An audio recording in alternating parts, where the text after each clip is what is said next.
The incident, which has left a total of 23 people affected, made up of 15 females and 8 males, has triggered a coordinated emergency response, with victims currently receiving treatment at the 37 Military Hospital, the Police Hospital and the Legon Hospital. Authorities say 12 victims are being treated at the 37 Military Hospital, 1 at the Legon Hospital and 7 at the Police Hospital, while the deceased include 2 females and 1 male.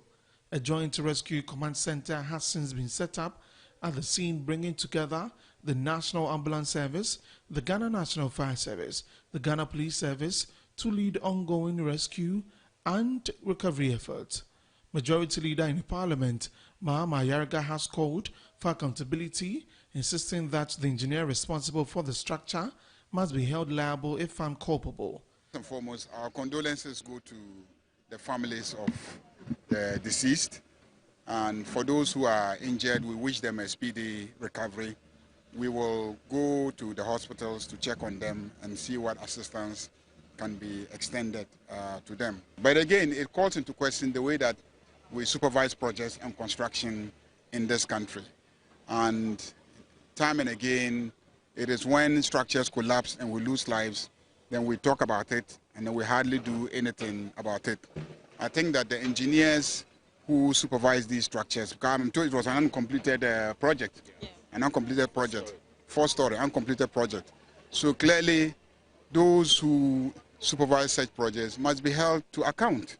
ADO1 Isaac Kojo-Opoku of the Public Relations Office of the Ghana Fire Service says the timely intervention saved situation, noting that they will work around the clock to remove the debris and keep the site safe. I went to the back, I shouted, "Motiminka," and all the kids scream, and that time it really touched me that what can we do to save this kids up? So we have to bring in some tools, break inside, one Admiral guy, some fire service officers. We tried to enter in to bring all of them, and God being so good, we were able to save them. But per the information that we're going around, that there are over 40 people, they are around 50, so we had to make sure we find out. So when we brought the 20, so quickly, when the 48th engineering from the Ghana Armed Forces came to the scene, the officer inquired from me that, "Officer, should we break in?" I said, "No, wait, let's hold on small." So when we brought in the 20 around 1 a.m., we had a 22. I said, now let's try and break in a bit by bit to see if we still have people inside. At exactly 6:35 a.m. this morning, we were done with the excavation and realized there were no people trapped inside again. Residents in the area, still shaken by the incident, have been recounting the moment the building came down, expressing frustration over what they describe as preventable negligence. Yes, so it has been here since 2012. 2012, it has been here. Yes. Okay. And it has been uncompleted. The colony they grow move here and there. You see, so the enemy is supposed to collapse in the night and they could few people. But seriously speaking, the government has to do something about it. Nyakasaya me bisa assemblyman MCE say antibody didn't mode. One time Okache say they are considering to use it at secondary school. Now me say secondary school okay. 2016 Akufo-Addo for 8 years. So this one be young hwe. Ye wo MP wa ha. Wan obi ambon ho a 2025 Mahama San Bebium or koni 3rd year. Afi we end year or koni 3rd year. Ya omo anya ho hwe. Enti my problem with the leadership is say anya de bia mo twen e ma bonisi ansamoto amamo. The Greater Accra Regional Director of the National Disaster Management Organization, Denise Ajano, says support has been extended to affected families with a renewed commitment to clamp down on unsafe structures. I would say yes. It has been flagged as a hazard. Yes, because we do what we call hazard identification, and this has been identified as a hazard awaiting to be a disaster. The Deputy Chief of Emergency Medical Technicians has also been outlining the skill of the response and the condition of victims receiving care. When we came here, there was a mass casualty incident. That's a building collapse at the school here. Casualties were trapped inside. So other emergency services like the police, the fire service, NADMO were on the scene where recovery exercise were going and search and rescue was going on. So we have to also assist in the rescue process. So we were able to do triaging where we sort out the casualty in terms of the various degrees of injuries. Some had fractures, dislocation, bleeding. So our team on the ground were able to immobilize them, control bleeding, and splint, and also put cervical collars and loaded them into the ambulance and sent them to the hospital for further management. Three-story building collapsed yesterday about 3:34 p.m. in the afternoon. A church was ongoing when the building collapsed. People were trapped under the debris, and 23 have been rescued. 3 were confirmed dead. Out of the 3 dead, 2 female and 1 male, and 20 are currently receiving treatment at various hospitals, at the 37 military hospital, police hospital, and then the Legon hospital. 1 is at the Legon hospital, and I understand 7 is at the police hospital, and 8 at the 37, 12 actually at the 37 military hospital. Of course, so we are here to bring more updates on the matter. So in your shorts, the debris are being collected. First of all, our condolences to those who lost their lives in this tragic occurrence, and to those who are in the hospital, a speedy recovery to you. I want to start off with you, Mr. Raymond. I mean, this is such a tragic situation. What are your thoughts on this? Let me also say my condolences to the bereaved families, and we wish Godspeed for those still recuperating from this tragic event. This is not the first time. I thought that this is not the first time we are, as a nation, waking up to an event like this. I think the biggest in my memory was the Mekong collapse. It's still very fresh in my mind. It was carried by the international media. And one would have thought that, given the gravity of what we experienced then, certain concrete steps would have been taken to ensure that we don't have a repeat of what we witnessed a few weeks ago. It just, for me as a professional, it just means that it's a confluence of systemic failure at every level, from the procurement of a public works like we've seen in the video, in terms of whether the right people were engaged to put the structure there, the competence of the contractor, whether he's a right certified contractor with the personnel qualified to do the job, and the authorities who are supposed to give permits, approvals for the structure, whether they did their job. And after the structure has stood there for 14 years, the district planning authority has the power to go around to ensure safety of structures in the environment and things like that. And so once it's been flagged as a safety concern, steps should have been taken to ensure nobody even goes near the structure to begin with, before whatever needs to be decided and done about it is done. Wow. Well, so this is a systemic failure, Yes. and a lot of measures should have been, put in place to ensure that this occurrence did not happen. Yeah. Charles, what I would say is, you were here last time because another building had collapsed. How do you feel coming back with regards to the same situation? You're back here, we're wondering what happened again. Should this be happening at this rate? So for us as architects and for professionals aligned with the Architecture Alliance, the first publication we did that triggered our coming to Metro TV was on these building collapses. At the time, no building had even collapsed. Now, when we were here, we mentioned that, you see, this is the era where people are putting up 80 to 100-story buildings elsewhere in the world without any collapse. In fact, even in Ghana, we have very high-rise buildings.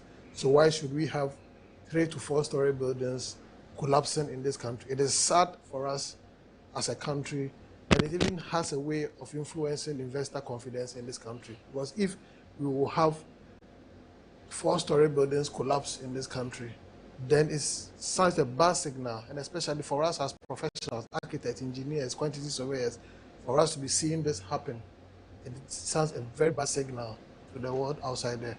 it is very sad for people to die in this situation.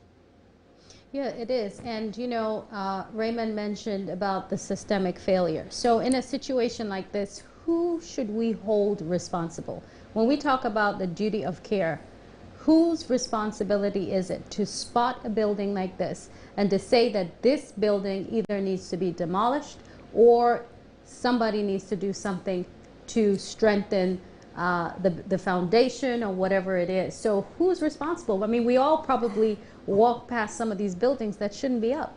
Yes. Doc, if I should speak specifically to this particular one, the sad part of this particular incident is that this is a government procured project. This is not an individual or some institution's project. This is funded by Get Fund and GES. These are big government institutions involved. Now, the law is very clear as to what needs to be done when government money is going to be used to procure infrastructure. The Public Procurement Act has detailed procedures as to what to do, who to look out for, to what kind of procurement process, and the people or the contractors and engineers that we require and the consultants to be involved are, at the minimum, contractors that should be properly licensed or certified by the Ministry of Works and Housing. And so if we have contractors of that caliber engaged in this kind of project, I don't see how it is possible for this to happen. And so before I go into the fact that the building is unsafe, and so we shall do something about it, I'm looking at the root cause of it. I think there's something wrong with the procurement itself. You know, because procurement of the building materials. The building materials. The building materials, the building professionals involved in the project. Because to my mind, like you rightly said, this is only a 4-story structure. And so that this is nothing complicated for the engineers in our country.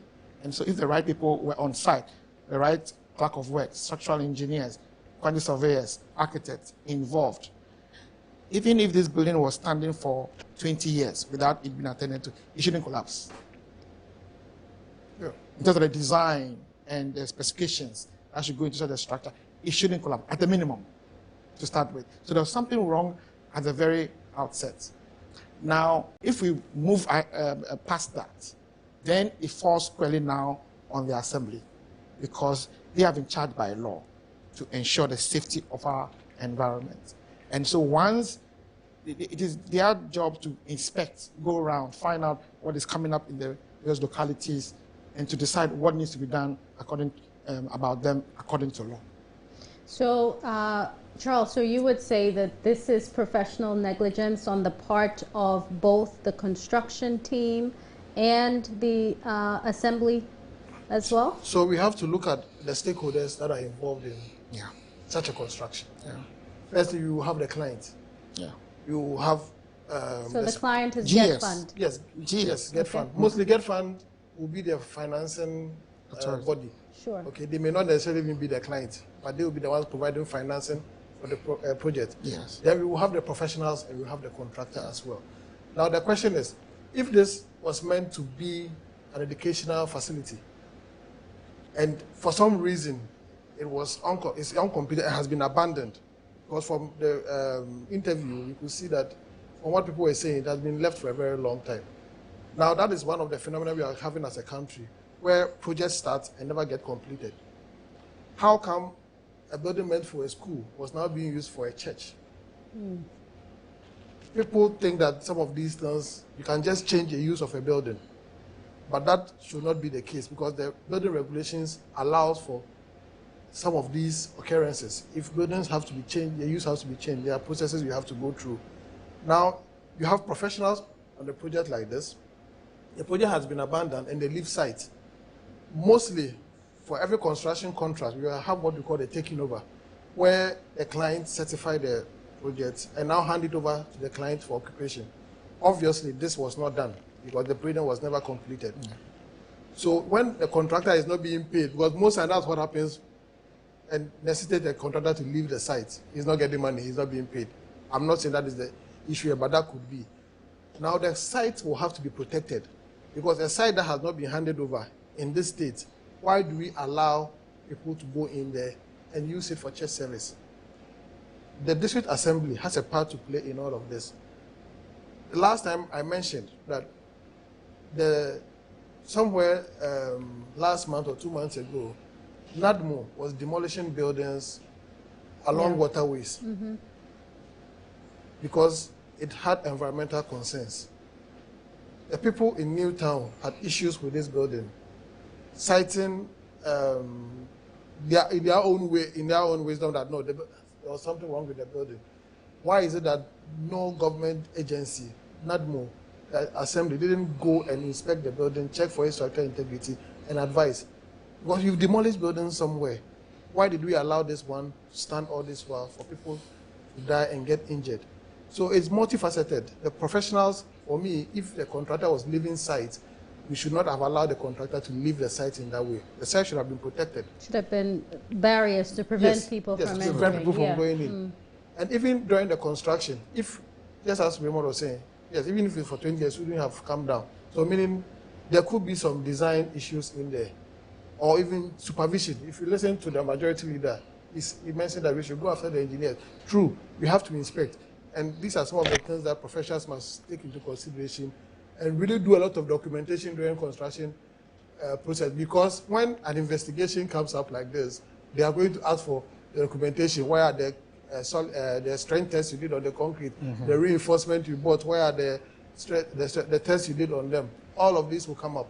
So from a legal standpoint, right, if you were representing the families or representing the injured families, who would you file the suit against as from a legal standpoint? Yeah. I'll file a suit against the GES. I'll just check whether they are body corporate or whether the Ministry of Education will take that responsibility. Why? Because they were the financiers? It is their project. But we don't know if they're the client or not. Get Fund is the financiers, we know. Okay. But it has to be for the Ministry of Education. Sure. And the institution we know under that ministry that facilitates or constructs infrastructure, education infrastructure, is GES. Of course, if it's not GES, we'll know who exactly. But once we do Ministry of Education, I'm sure we'll be within, you know. Then the Assembly. Definitely the standard of care, you know, placed on Assembly by law. The Local Government Governance Act 2016 936 is clear on the job or the requirements of the district planning authority in their mandate. In fact, they're even supposed by law to issue their own bylaws that affects construction, alteration, demolition, everything to ensure safety of the environment. So somebody didn't do their job. Right. So I'll sue the assembly. Of course, these are legal matters. So as to whether local government ministry may have to be, or whether the assembly itself is, as we call sue juris, has the capacity to be sued. So education, the assembly, and if by our investigations we find out who exactly was contracted to do the job, we'll sue that particular construction or contractor as well. Wow. You know, so all these people have to account. So could we say that poor workmanship falls into the category of negligence? Because poor workmanship could simply be that they're new on the job, right? You're training on the job, you're learning on the job, so to speak. Is that considered negligence, or is there a thin line, or how do you determine whether this is negligence or poor workmanship? So when we talk about negligence, there are basically three things we are looking at. Whether the person has a duty of care, right? Whether that duty of care has been breached and it has resulted in some damages. Now, poor workmanship, as I said initially, the contractor is one of the stakeholders, and he is the one who has told the client that I am skilled to build. The engineers have also told the client that I am skilled, I have gone to school, I have trained to be an architect and an engineer. So during construction, poor workmanship by the contractor could be one of the reasons why this can happen. But that is not the only thing. Designs may fail. Sometimes designs from engineers and architects are faulty. You can have a bridge that has been designed and the next vehicle that passes on the bridge collapses. It is mainly sometimes due also to poor design. So it is not just about poor workmanship. Materials that we use on the site. Remember when we were here, we spoke about materials. You can have the best workmen on site, but if your materials are substandard, you are going to cause troubles. And he mentioned procurement. We are having this kind of procurement where sometimes a contractor is on site or the client engages a contractor, but on this kind of arrangement that I will supply my own materials. Now, construction contracts are all about allocation of risk. So if there's an issue now, where do we go to? So homeowners must also understand some of these, that when you are giving out your project to a contractor, you should be sure that you are allocating the risks fairly. If you want to buy your materials, you should know that you are getting the right materials for the contractor to work with. Because even if he has the best masons and laborers, site supervisor on site, and the materials have issues, you are going to have this scenario. Right. Because last time you did mention that cement does have an expiration date, Yes, which was great knowledge for myself and the viewers. But you mentioned something earlier that the building was used as a church and it was meant for a school. So the contractor could actually, if you try to sue him, say that, well, it was not used in the right way. It was built, designed for a school, and you decided to have a church. That is if he prevented people from going in there to use. Because that is obviously going to be a defense. The lawyers are here. It's a defense he's going to put up in court. But that's whether to hold water or not, we don't know. But the other question too is, if you were leaving site, you shouldn't have left the building in such a way that people can just stroll in. Because there's something also called occupier's liability, where you are in somebody's premises and something of this sort happens, you are also held liable. And that's why sometimes you go on to project site and you have all the safety notices around. Right. All are things that we have to enforce, because people can easily stroll into your site. And when you know you are not being paid and you are leaving site, you don't leave the site in this situation. You ensure that you hold the site properly.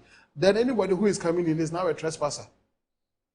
Right. Would this sort of building have any type of building insurance? I mean, how... It should by law. Even if it was abandoned for the 14 years, it should by law have building insurance, isn't so, it? as I said, the systemic failure is one thing. I want to say something about the last two questions you asked about the contract. Even about the performance, poor performance. So there's a clear regime of how we procure projects. One centers on the professionals involved. So Charles belongs to the Ghana Institution of Architects. They have a constitution, there are regulations and bylaws, they have codes of conduct that guides their standard of work that they do. And if they fall below those standards, his license could be suspended, could be cancelled altogether. There are severe sanctions that attend. I belong to, apart from the Ghana Bar, I belong to the Ghana Institute of Surveyors. They have similar constitution, bylaws, regulations. The Ghana Institute of Engineering has similar rules. And so, to my mind, it should be very difficult for any engineer involved in any project not to meet the standards required by law. That is negligence. Sometimes, like I said, there can be poor work. But what it is that when an architect, a structural engineer, is engaged in the preparatory aspects of a project, certain investigations have to be done. Geological and geotechnical analysis, studies, a result, to see even what kind of ground it is we are dealing with. Is it a waterlogged clay? Is it loose, sand, and all that? We'll look at issues to do with traffic impact assessment, if it was a busy area, fire design. All these reports are what must support a building permit before the assembly, the development, the state development department of who approve for the building to even start. So the question is, are these things happening? Are we getting these reports as part of our permits and going through? If this were happening, then much of the problem would have been solved right at the inception stage, And then building inspectors have to come to site from time to time from the assembly to check on the progress, to see whether what has been submitted is what is being put there on the ground. And so whether our assemblies have the capacity and they are doing their job by supervising is another issue. Wow.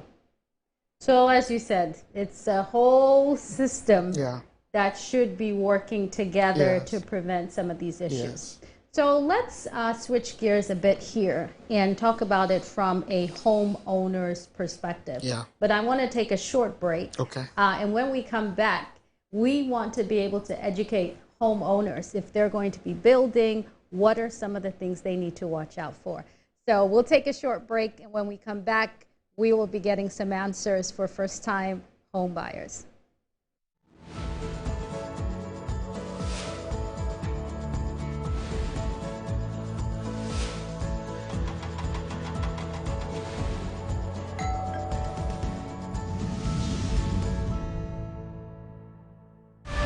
I'm ready to give it my all, my talent, dedication, heart, everything for this journey. What's all this? Welcome to the Breakers. You need more than rhythm to survive these phases.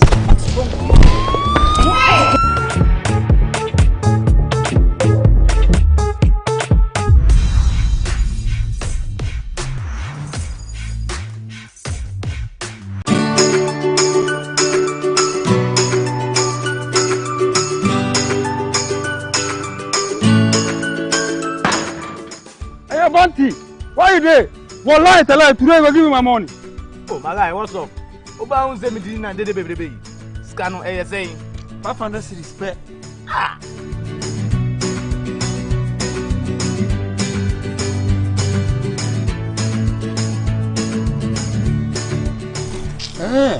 I see. Level don't change. But to show me the way. But there's some sorry Amanua.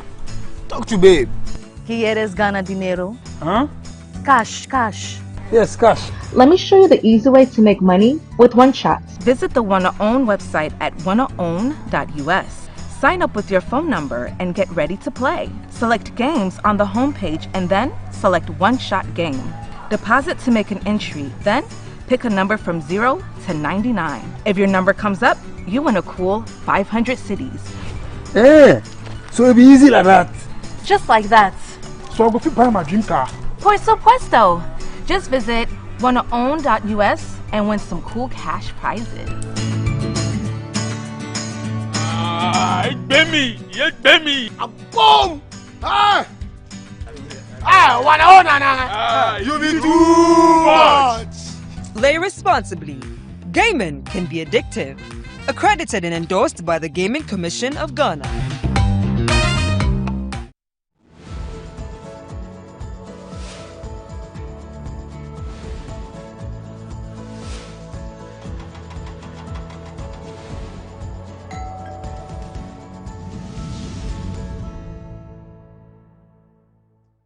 Welcome back to the Homeowner Show. I am having a great, insightful conversation about why buildings collapse, unfortunately, in this nation.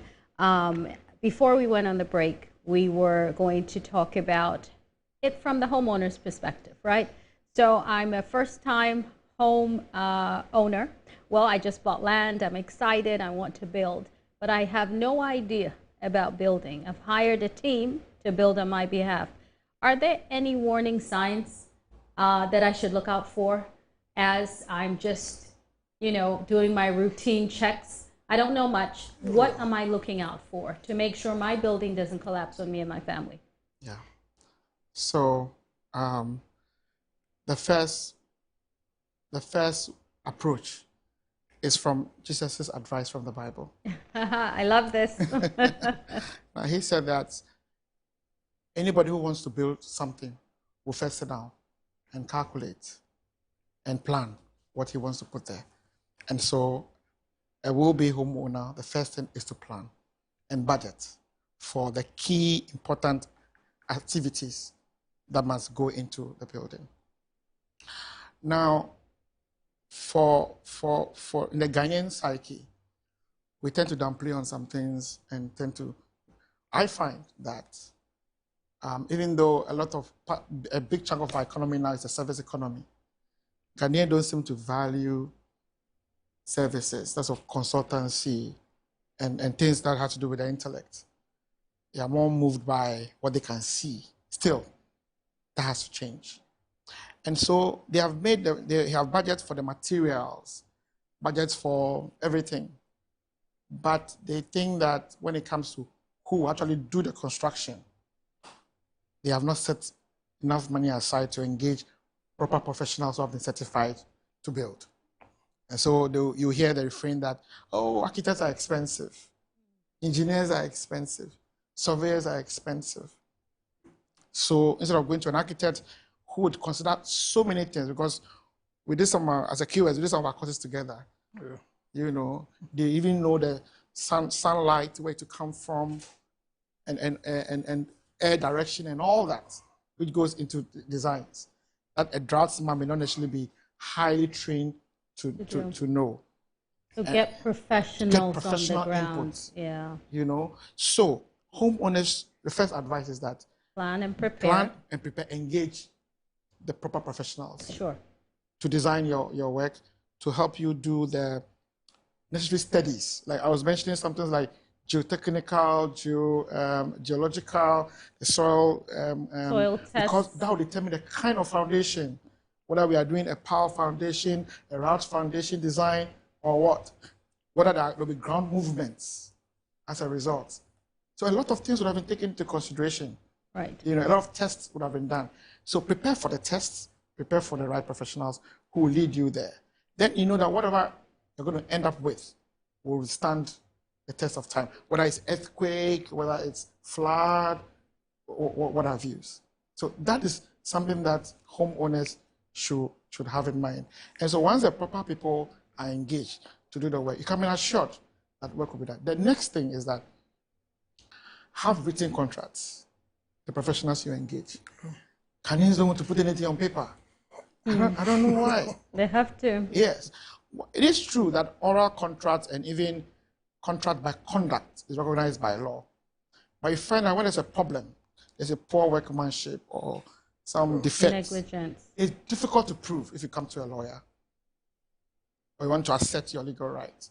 But if it's on paper, you know, the contract, site meetings, you know, everything is documented, then it's easy to prove that, oh, this person is actually the one who is responsible for this defect and things like that. So let me leave some for my...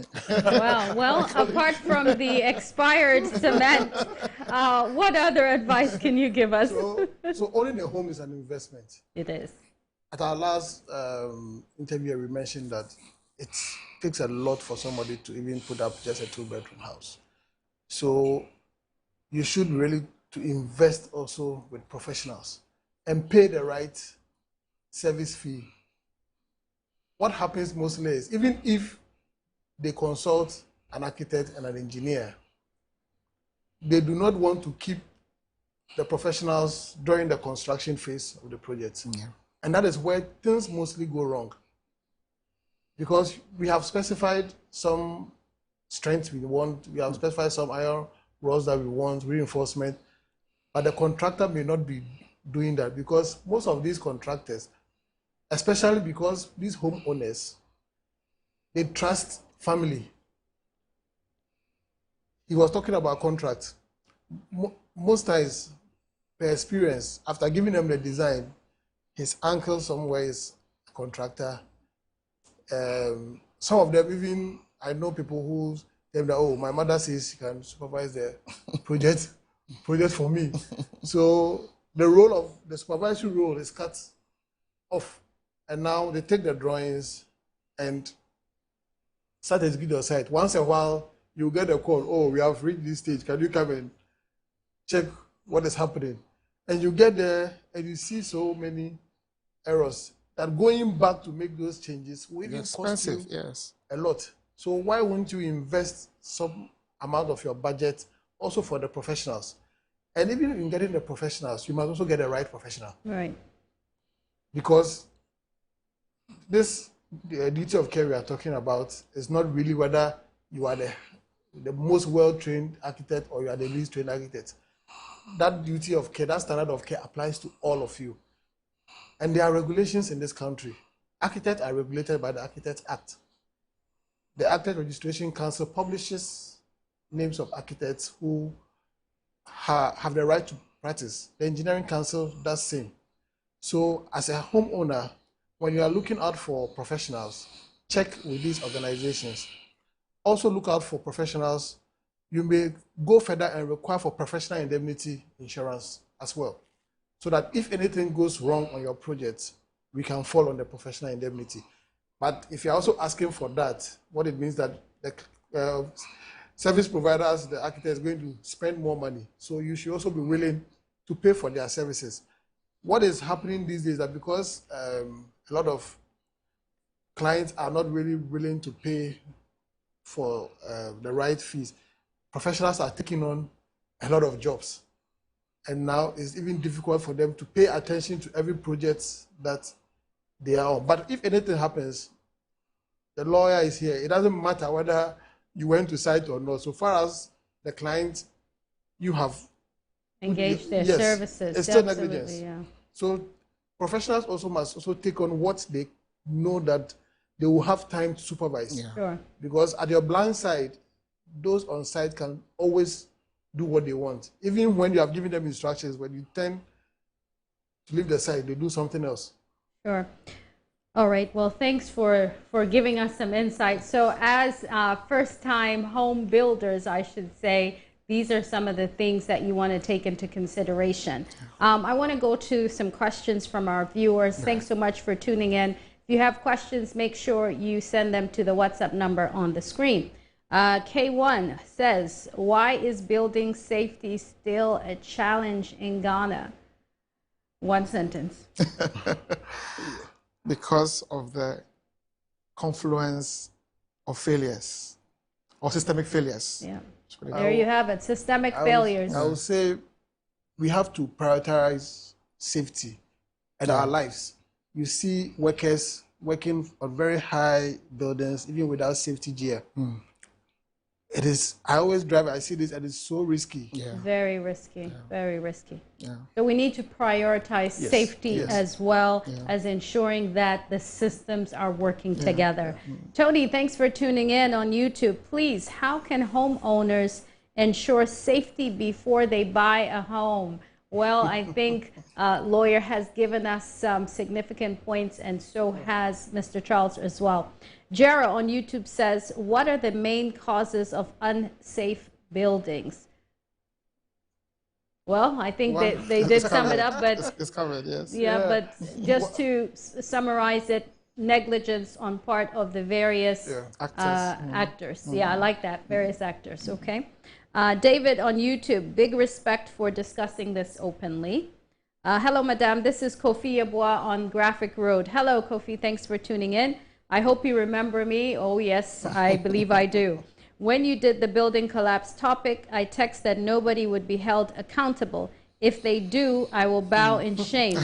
I'm still waiting. Oh, Kofi, we are just taking for a ride on this country. Sure. You know, Kofi is clearly frustrated, and he was hoping that we wouldn't come back with this topic again. Yeah.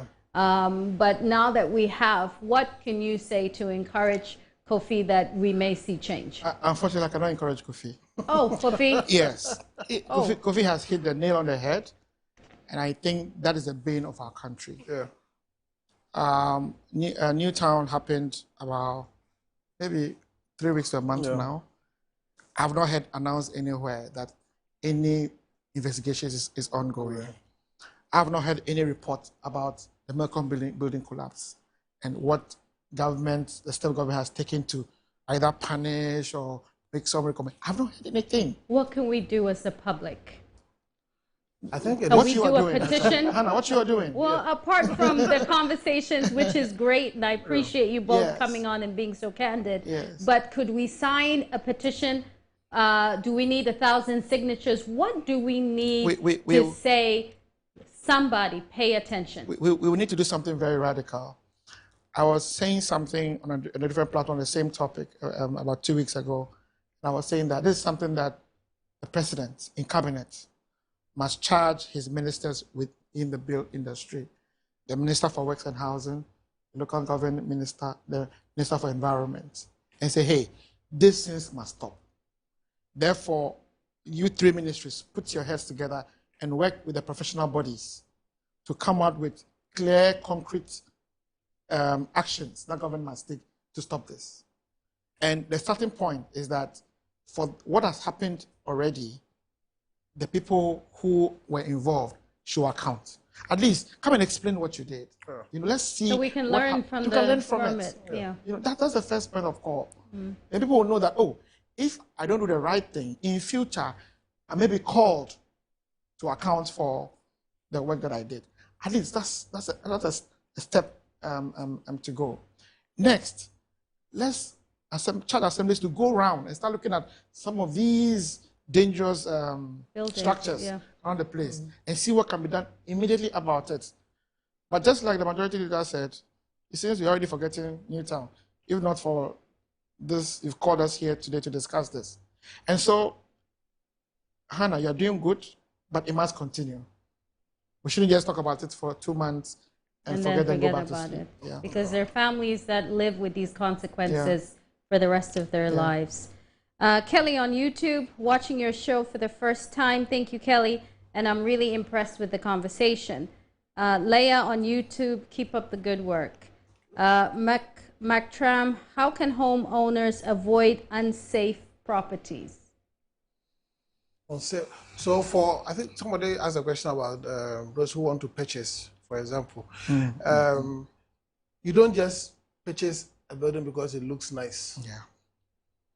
It is also important to get professionals to inspect the building, give you a report before you make payment for it.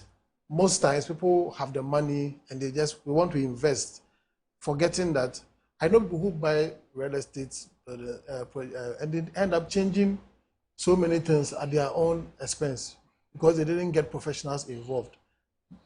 Homeowners must start thinking about this. It's not just about we see buildings. I have a friend who said that a building is not like going to the market to buy tomatoes. It is a lot of investment, a lot of money is going into it. So take care before you buy property. Use the right professionals. It is key. Use the right.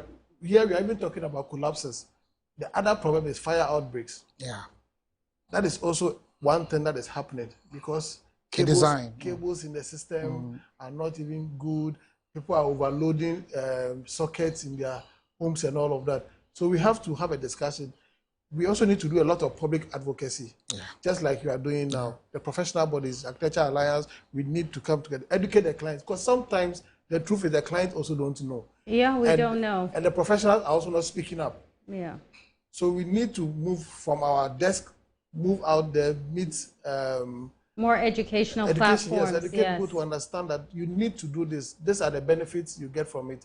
Because you can walk on the street and most people don't even know who an architect or who don't know an engineer is. Yeah, or if the building is safe or not. Yes. If it's standing, they think it's okay. Look out for. If I can add something just to this. Yes. So from what Charles has discussed, the most important is not the aesthetics. And so the first engineer you need is a structural engineer to do a structural integrity test to see, especially if it's an older structure, to see if the structure as it stands is still fit for purpose. And then call for the design, the design, because we may not be able to be more difficult to investigate underground. But at least we are hoping that what is on paper is what is on in ground, there. right? And then if something needs to be done about it, the engineers will know what to do to augment it. Right. So structural engineer is key, folks. Kwame Anthony in Accra New Town, watching this show, and I'm sad because everything your people are discussing so true and sit for it to happen. I witnessed the tragedy, and it is still fresh in my mind. A friend of mine cried seeing his only child killed in the incident. I can't believe this happened. Our condolences to you and your friend, Kwame. This is Rev Kumi Daku in Takoradi. I was sad to watch TV news on the Accra New Town, and church members were praying. Oh no. Please, Madam, let your producers bring people in government to answer our questions. Nanakwa in Abri. Thank you so much for that suggestion. Producers, I'm sure, can hear you right now. Ghanaian homeowners prefer to go for cheap labor workers, Togo workers, over professionals. So therefore, we are experiencing all these disasters in our country. I will advise we stick to professionals and protect our lives rather than choosing cheap labor over professionalism. How much will it cost your life than paying the right amount for quality? That's from Gabriel. Gabriel, thank you so much for chiming in. But I also want to add that not all cheap labor workers are from Togo. They're cheap labor workers from all over. In fact, the Togo are the best ones. You know. There you have it, Gabriel. They are the best ones. They're the best ones we have. That's the truth. Well, thank you all so much for your comments, your questions. I certainly do appreciate it. We're going to be wrapping up tonight, and so I will take your final thoughts, Mr. Raymond. If you're speaking to the general public, what will be your final words? And then, Mr. Charles, just one sentence each. So my final words is that we need to be a bit more serious as a country about these things. All of us as a collective, we as professional and our professional bodies. I feel that our professional bodies in the build industry are too laid back in our public advocacy. And that is why I think what Architectural Alliance is doing and what you are doing is a good thing. But that's just a certain point. We need also policy makers to be part of this conversation. We need the ministers responsible for the built industry, the Minister for Works and Housing, the Minister for Local Government, the Minister for Environment. For this particular structure at New Town, a structure like that should also have received environmental permit. So the Ministry of Environment is also involved, not just the local government and education. All right. So maybe we should sue them as well. You know? Thank you so much for your final words. And you, Mr. Charles. So as we keep saying at the Architectural Alliance, there should be accountability in the construction industry. People should not just get up, have money, and decide to build. The laws, and there are a lot of laws in this country to regulate construction, from the Local Governance Act, from the National Building Regulator, there's building code and all of that. All we need is enforcement. And we need more advocates. We need to educate the public to understand that you are spending a lot of money. So pay the right fee, choose the right contractor, choose the right consultant, keep them on your project. Even when you run out of money, they will advise you the steps to take so that when you are ready to commence work or restart works again after the suspension, you will come and leave a safe site, so that we can avoid these collapses and fire outbreaks that are destroying people's investments, lives as well. Well, thank you both for being here today and for Hannah. championing this cause. You know, it starts from somewhere. We've started today, and we hope that we can continue. So thank you both for being here today. Thank you for having us, And Hannah. you're welcome. And thank you for tuning in today. I will see you next week right here on the Homeowner Show, Saturday, 6 p.m. I'll see you then. Thank you.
Bunty, why you there? Wallahi, today you go give me my money. Oh, my guy, what's up? Oba 17 and baby. Scan on ASA. 500 cedis per. Ah!